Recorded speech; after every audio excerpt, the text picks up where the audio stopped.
Good evening, guys, and happy Tuesday to all of your sunshiny faces.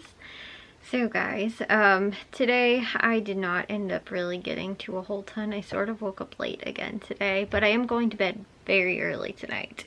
Not actually super early, but pretty early.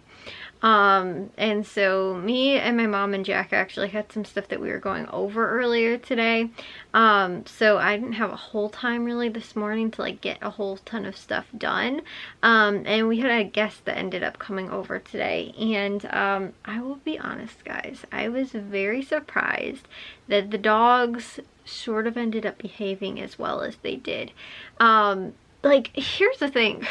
We had like our other two dogs, like when we were little. We had a Beagle and we had a like German Shepherd Husky mix. And our Beagle was actually totally fine, like with people and all kinds of stuff. Like, I mean, honestly, he was like food aggressive, but he, and like honestly would do anything he possibly ever could to get a hold of food. You could not eat a sandwich in front of him because he would probably wind up trying to take it right out of your hands. Like, I mean, he wasn't, he wasn't like aggressive, like he would bite you over food, but, you know, like if he had something already that was his, you couldn't get it back from him really. And like he was just like, again, I don't want to say like food aggressive because he wasn't like super aggressive about it, but I mean, he was just like, didn't, you know, like if he ended up stealing food from you, you weren't gonna get it back. And so again, he would never like bite anybody over food or anything like that, but he would do everything pretty much in his power to somehow get the food. And like if you wound up trying to take it away from him, he would get a little like, you know, mainly it was like I said, just after it was already in his possession that he would like go and hide, and then you really like didn't want to try and go after him once he had it. That was probably his biggest like flaw. And then our German Shepherd Husky mix, he was a rescue. We actually got him, so our Beagle, we had him, my parents actually got him before I was born. Then our German Shepherd Husky mix, we ended up having him sort of later, like, but we had the two of them both at the same time. But he, like I said, the German Shepherd Husky mix, he really was honestly like a sweetheart. He reminds me of Bliss a lot. And again, like we didn't wind up really ever having problems with him. He was actually terrified of thunderstorms. He was a giant baby. He was so like, honestly though, he was so, I don't want to say like protective, like again, aggressively protective, but if there was a thunderstorm, like I remember one time, he was, like I said, like ridiculously afraid of thunderstorms. And I remember that there was one time, there was a pretty bad thunderstorm, and I think Matthew and Jack, I don't know if Jack was maybe even born yet, but I think Matthew was like sleeping upstairs, and he was so scared, like he was hiding in the hallway or something like that. But because like, I think, again, I know me and my mom and I think maybe my dad were all awake like in the living room or something like that, and again Matthew was sleeping upstairs. I remember him like cowering like either in the hallway or he was with us or something like that. But when he realized that Matthew was upstairs, he actually sat at the top of the stairs, I remember, and was crying because I think that he realized like Matthew was alone and he needed to be protected. And like he ended up doing sort of stuff like that a lot. Like even though he was, like I said, deathly afraid of thunderstorms, he would like put himself in that position to like protect us, which was like the sweetest thing ever. But he ended up actually having a brain tumor and ended up having like 2 seizures, and we ended up putting him down after that. They were kind of pretty bad too, like him. And then we had Ike after that, and Ike was actually the only dog that we've had that has known all of our other dogs. He knew Darby, we had him at the same time, which was a Beagle. He knew Timothy, who was the dog that we had, like I said, that was the Husky Shepherd mix. And then Ike, who had also seen Bliss, and also to both the puppies, Bravo and Charlie, who are not puppies anymore, even though we still call them that. But, and Charlie's like, I'm waking him up because he heard his name and saying puppies, because they associate that with also being one of their names that they're called. So So anyways, but Ike, you guys know, you've seen him probably in very early vlogs, our little Jack Russell that we had, which was also adopted, and Bliss, who you guys know we still have, and then the puppies. But so really all three of our first dogs, Ike, Timothy, and Darby, and even Bliss, pretty much for the most part, we've never had a problem with strangers or anything like that. Bliss is, we've sort of had a little bit. Honestly, once she sort of calms down, she's fine, but that initial, like, she just barks because she's protecting us, and all that kind of stuff. But after, again, the first initial, like, 10 to 15 minutes, she'll be in the same room with you, and she'll probably wind up falling asleep. And honestly, now that she's older, with her old age, she honestly really couldn't care less about you. That was exactly what ended up happening today.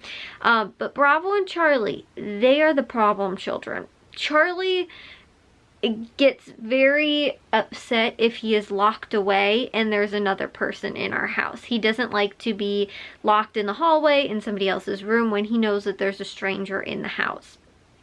If he is with the stranger, for the most part, he's pretty much fine. Bravo is really not okay about almost any of those situations. We ended up totally breaking them in today with, again, a new person, and by the end of the day, they were actually laying on her lap. And we're actually sleeping on her lap because they were so, like, calm about it. But I don't know what it is about, like I said, specifically it seems like more Bravo. And Charlie too. Whenever somebody seems like they get up or they move, like, you know, if you're sitting there in a chair perfectly still and you're new to our household and you've never been here, they are normally actually pretty much fine. And we had the same thing happen with my aunt when she came over, and we slowly introduced them, like, one by one. In a big group, like if we're having a party or whatever, it's really not possible at all to, like, do this. But again, sort of one by one, you know, with a singular person at a time, it's not too difficult to be able to do this. We did this with my aunt, and again today, where again we just sort of have to, like, break the dogs, and we sort of do it one at a time. We'll bring them out in the yard, we'll you know, wind up doing them together, you know, as a group, but sort of as like a pack. They can be a little, like, you know, we just need to do it one by one, and then can slowly sort of have all three of the dogs together at the same time. But I don't really know what it is about the puppies. Like, they've had a lot of exposure to people being in our house, like, again, when they were puppies. But then there was, like, it seemed like there was something at some point where they just, like, you know, like Jack's friend, my aunt, two of my aunts came over at one time, I remember. Jack's friends would come over, like Matthew's friends would come over. Like, there really wasn't, like, they didn't seem like they had a lot of problems. Then all of a sudden there just seemed like there was a specific point in time, and they just haven't, like, I don't know too if maybe it was been over the pandemic, because we haven't had really anybody in our house for like a couple of years almost now, that again they've sort of, like, and because too, like, right before that it was winter, you know, so like sort of, you know, 2020 in March or whatever, 2020, and even before that was like winter, so we weren't having like a lot of guests over or anything like that for any specific reason, because I told you guys normally if we like have a party or anything like that, it's normally outside, because we don't have really entertaining space in our house to have that many people here. So again, like, you know, we would have that kind of stuff, and like they would be okay with that, but because maybe over that period of time, and it's just been so long, like they haven't really had a lot of, again, exposure to that. I don't know what it is. But today I was almost floored at how well they seemed like they were doing by the end of today. And again too, so what I feel like the problem is that if somebody winds up like moving, any sudden movements, if you're sitting in a chair like completely still and you're not moving, they're totally fine with you pretty much for the most part. Now if you like get up and go and do something or whatever, they have this problem and they don't like it when people tend to move. Like, sudden movements freak them out. So like I said, they're sort of like that, but we were working through it. We ended up going into the kitchen, we had dinner. Again, we all ended up getting up and going, you know, like back into the living room together and stuff like that. And again, like Bravo and Charlie are both laying under the table, like they really, again, Bliss was laying off to the side. Like, they really didn't seem like they had too much of a care. But then, like, it's sort of like we get, I don't know, like back into a certain space, and they just don't really seem to like it when people have, like I said, those like sudden movements or whatever. And on top of that too, I think I've mentioned this before, but they don't like it when people come in and out of doors for some reason. Any doors in our house, not just like our front doors or back doors or anything like that, like any bedroom doors, the bathroom door, the upstairs door, the laundry room door. For some reason, they have a problem with that, and I cannot for the life of me really figure out what it is. They bark all the time, and sometimes, again, when they start barking and then they start barking together, and Bliss has sort of like picked this up, I feel like, more from the puppies, because she used to never be like this. But when they start, like I said, barking at like other people and stuff like that, but when they start barking, then they start barking in like almost more of an aggressive like tone, I guess, sort of. But again, I feel like, again, like this exposure is really helping them sort of break some of that. But again, like even too, like if I come back, when we come back from the grocery stores, the dogs are always barking. And when they can hear the like car doors and stuff like that too, like out in our driveway. And sometimes they know because like it's us, so they think that somebody's coming into the house, and they don't realize that it's normally just us. Like it's not a stranger coming into our house. But I think they're always associating like anybody that comes into the house might be a stranger, so I'm just not going to take like that chance. So I'm always going to bark at them, even when it's us. Even again, when they hear the car door in the driveway, then they start getting all riled up, then they go out and they start barking, and then like, and we can't, and sometimes it's our neighbor's car door that they hear, and then they'll keep barking, and then nobody winds up coming in because we're already all in the house and it's our neighbors next door.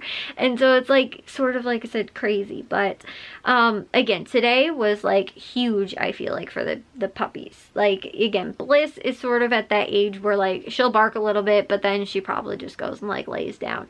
The puppies are like the pun here that I'm going to use, a dog with a bone, quite literally, because they literally don't let up. And like, you know, and then you're starting to think like that they're, again, being mean and aggressive and stuff like that, and it's not that. I think like they also have Chihuahua in them, so I feel like there's a little bit of like that skittish, scared sort of, again, like dachshund, small dog syndrome, I guess, where again, they're just yippy, they're scared of almost everything. I feel like bigger dogs are not quite as scared of, like I said, you know, all that kind of stuff, like movements and, you know, scary things that might happen. Because today, Bliss ended up, I don't know why, she tried to go and hide behind the couches, like the recliners in the living room. She ended up getting stuck, so while she was like trying to get back out, she'd have banging into stuff, and the dogs can't, the puppies, they can't see that she's back there, so now they start barking. And again, we also have a new person that's in the house, so they're also sort of like a little on edge maybe. Charlie ends up backing up into this welcome sign that my mom has right in like the foyer area in the living room, backs up into it, knocks it over, it falls on him. So like, you know, he's already, like I said, freaked out and scared and stuff like that, but like the unpredictability too of like things falling and, you know, all that kind of stuff. Like Ike used to be terrified of gates because they could fall over, like, you know, sort of topple over or whatever, and he was terrified of gates.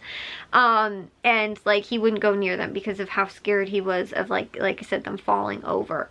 And so the puppies, again too, anything that's sort of tall, and because they're so small, anything that's somewhat tall that they associate with possibly being able to fall over, they're also scared of, you know. So it's just, again, that small dog, I feel like syndrome sort of thing, where they're scared of those kind of things.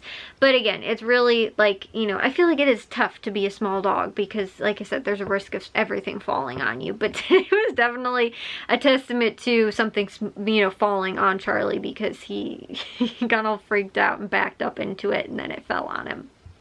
Quite literally. It wasn't like heavy or anything like that. It was sort of like a little canvas little like welcome sign thingy.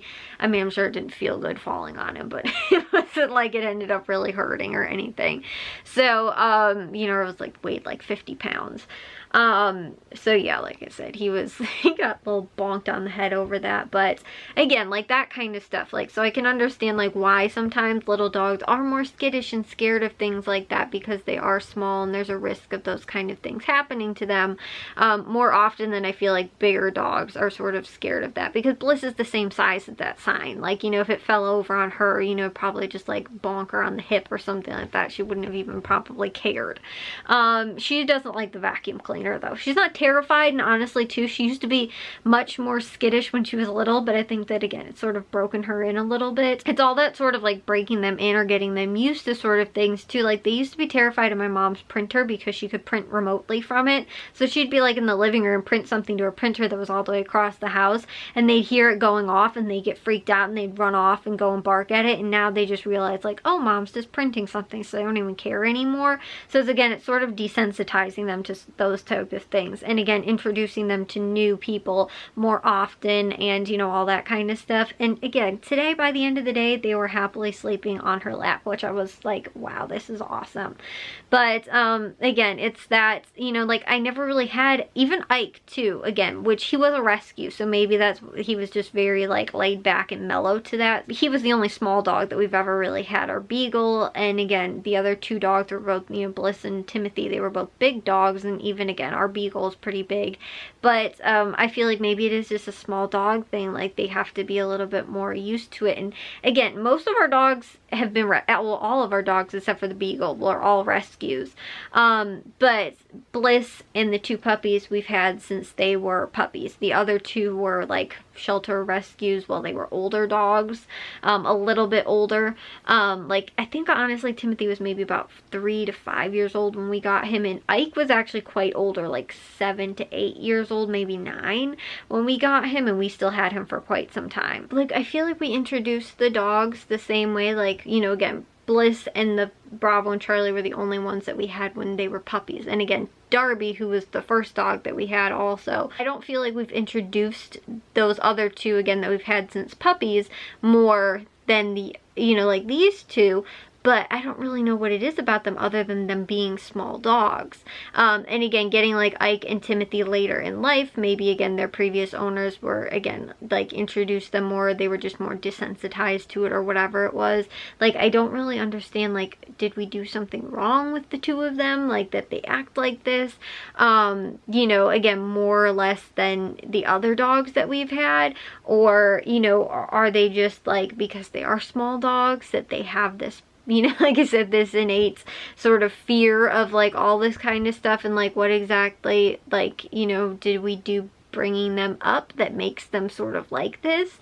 But again, I feel like today was a really big, really big step for them, and especially Bravo, because we've seen with like Charlie that again with my aunt, he was very cool. Like, I mean, he was also too, like sitting on her lap, giving her kisses and stuff like that. Just as long as he was associating her with cookies, he was all good with that.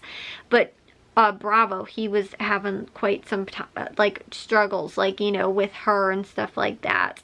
But the problem is too, is that like if we have the dogs locked up when people like first come over, like if somebody's just stopping by or whatever, and have them, you know, they're just dropping something off and coming in to say hi, like they just don't stop barking. And we don't have a whole, we don't have time to like get them fully like, okay, we're gonna have you sit on the floor and give them cookies and introduce them one at a time to you, because they're just here for like 5 to 10 minutes or whatever, and we have to like there's no good way to keep them quiet. And again, like Charlie doesn't like to be locked up if there's strangers over, and then the other dogs bark if they're locked up, and like, you know, and they're not all together. It's this whole sort of process now of having to, I don't know, untrain that behavior, which again, I don't really understand how they picked up, because it wasn't like they were like this for a lot when they were like puppies. It wasn't something that they really picked up on a lot, like especially from Bliss, or again, like they just, you know, like they always behaved like that. Like they didn't. It just seems like, I don't know, like they all of a sudden just sort of started that. And again, I feel like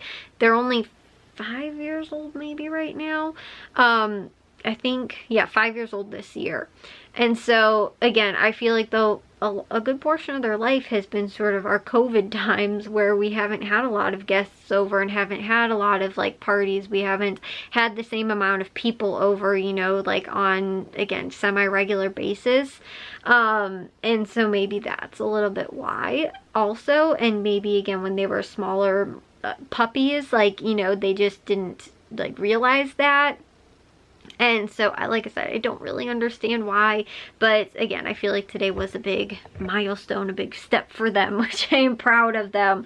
Sort of, again, it was a process to sort of get them finally to that point, and it's still going to be a lot more, I feel like, after the fact, but especially to like realizing like I can have Bravo in the same room as a guest and he's not constantly barking. He can actually lay on like a guest's lap when they're over here, was a big thing, because we didn't have a whole lot of time really with my aunt too to sort of introduce like Bravo to her too. And Bravo's one that really doesn't bark that much. Like if we wind up like locking him in the hallway or whatever, he's normally pretty quiet.